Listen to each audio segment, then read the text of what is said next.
we're finishing up today, which has been a long day, long only in the sense of time, but short in the sense of these very brief encounters, these brief moments that are very, very special in our lives.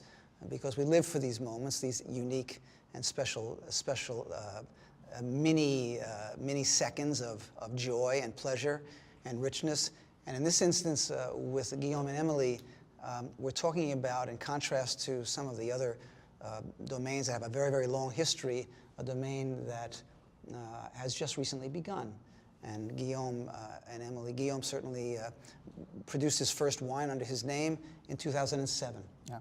Malgré le fait que vous êtes arrivé très récemment dans le monde du vin comme vigneron, vous avez aussi choisi de suivre la tradition profondément. Pourquoi? Alors, pourquoi? Parce que pour commencer maintenant, vous avez vraiment le choix. Vous n'êtes pas un prisonnier des anciennes. Oui, oui et non, mais si, parce que je suis quand même assez attaché aux traditions. Alors, en réalité, ça fait très longtemps que je veux être vigneron, puisque c'est pratiquement depuis l'âge de 8 ans. Mon grand-père était menuisier vigneron à Cornas, comme beaucoup de gens, il avait un petit peu de vigne. Voilà. Donc, et ouais, je crois que c'est à 8 ans déjà, je me souviens bien, voilà, c'est là que j'avais décidé pratiquement de faire ça. Après, comme je vivais un petit peu comme Corinne, je vivais à Lyon. Hein, mon père était de Cornas, mais il avait émigré à Lyon, dans la grande ville.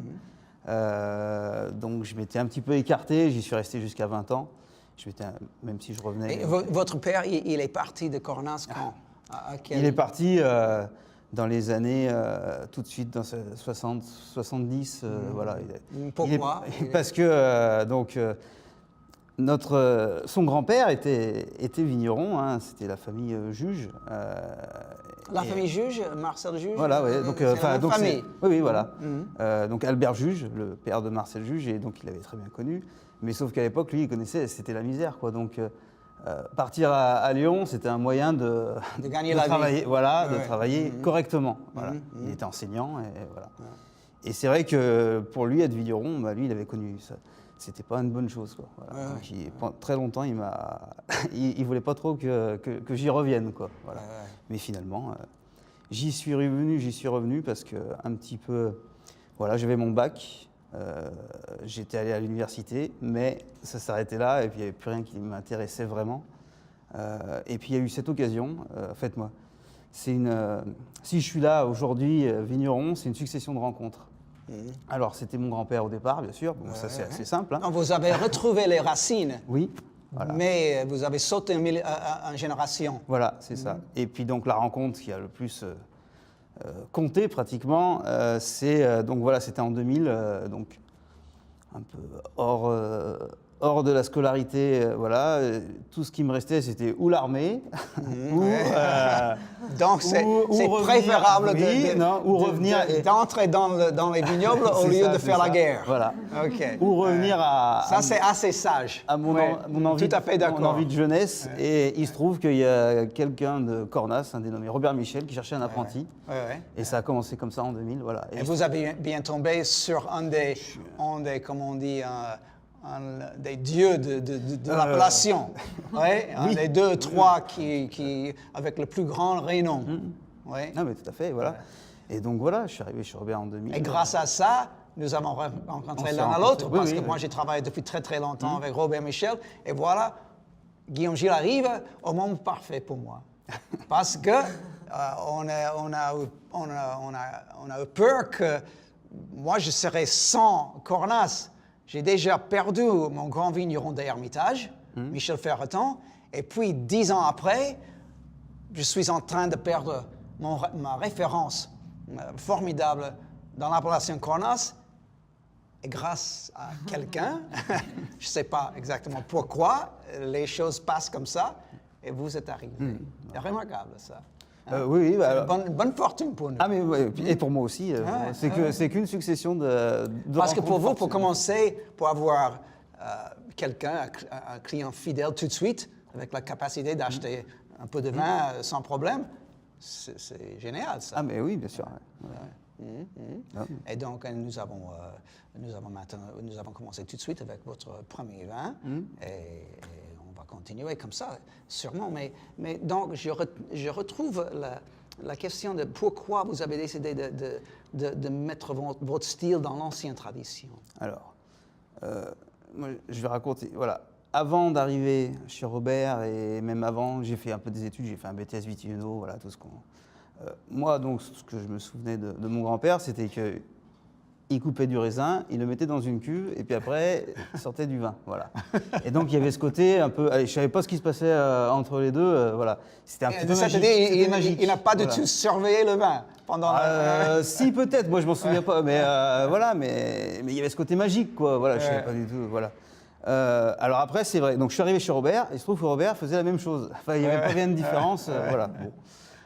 Et alors après, voilà, on fait des études un petit peu plus poussées, on apprend qu'il y a des fermentations, non pas une fermentation, il y a plein de fermentations. Et après, on nous dit, mais voilà, bah, ça se passe comme ça, de toute façon, c'est réglé, voilà. Alors j'avoue que là, j'étais un peu déçu, j'avais perdu ce côté magique, quoi, parce que je dis, bah, c'est que de la chimie, voilà. Et puis sauf que là, j'ai appris ça, c'était en 2003, une année un peu délicate, très compliquée.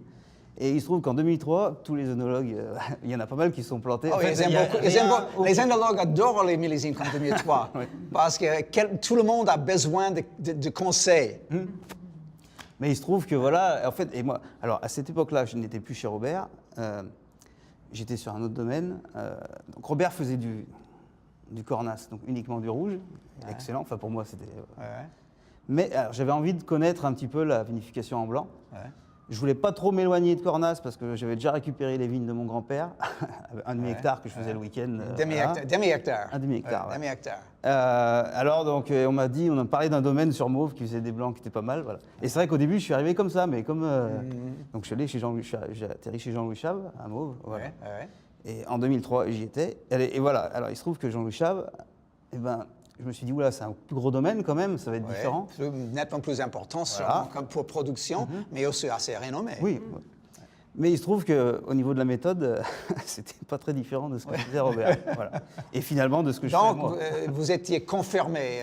Voilà. Vous avez trouvé la confirmation de la rectitude de votre choix. Tout à fait. Et du coup, voilà. Pourquoi faire autrement? Voilà. Alors, on fait forcément. Les grands vins sont faits comme ça, et voilà, il faut suivre le même chemin. Voilà. À savoir, le plus important, c'est d'obtenir le meilleur raisin. Donc, beaucoup de travail à la vigne, et travail du sol, etc. Et puis une fois qu'on a le meilleur raisin possible...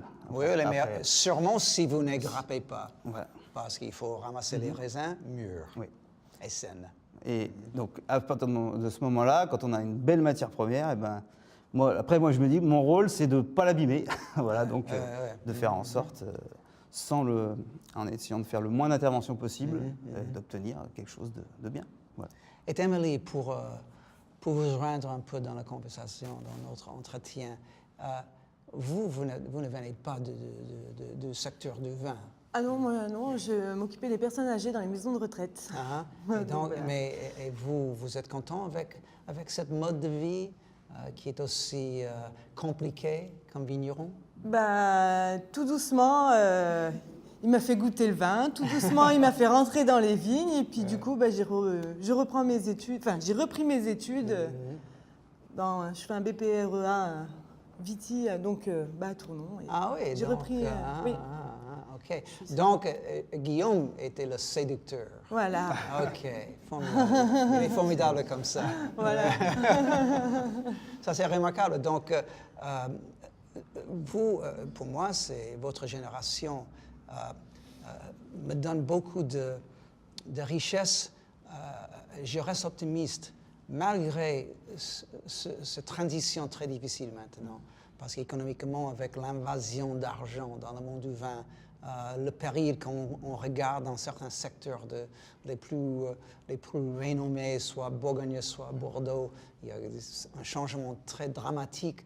Mais votre présence nous donne un sens de rester optimiste. Et grâce à votre effort, et grâce à votre choix de rester dans les grandes traditions, parce que pour moi, les choses classiques soutiennent la route. Et il faut respecter les classiques. Peut-être nous ne sommes pas à la mode, mais nous avons beaucoup de force. donc derrière. Et puis, Grâce à cette grande tradition. Et donc, merci pour votre effort pour maintenir cette politique. mais d'accord. Voilà.